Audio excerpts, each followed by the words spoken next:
Typical Labour, say one thing, do another. May's brilliant comeback to Corbyn.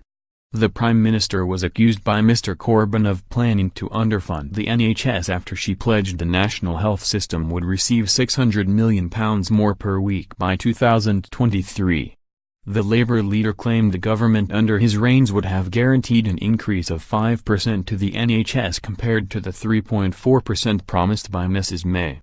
But the Prime Minister dismantled Mr Corbyn's claim in a brilliant dig at Labour's current failure to provide enough money to NHS Wales, of which they are in charge. Mrs May said, "We are putting in extra money to ensure that we see improved care in the NHS." But can I just remind him what the Chief Executive of NHS England Simon Stevenson said of our announcement? "We can now face the next 5 years with renewed certainty. This multi-year settlement provides us with the funding we need to shape a long-term plan for key improvements in cancer, mental health and other critical services." And if he wants to talk about what the Labour Party do in relation to health services, let's just look not at what they say but at what they actually do.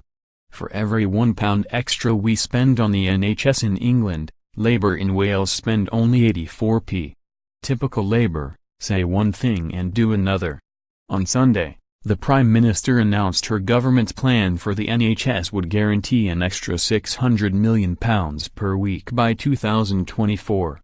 The Prime Minister claimed the money will be recovered from the Brexit dividend once the UK will have officially left the Brussels bloc.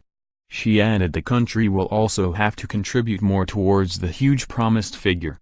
In a pre-recorded interview for LBC Radio, Mrs May said, "By the end of 5 years, in 2023-24, the NHS will be getting £20 billion, $26.6 billion, more in real terms that year, than it is today."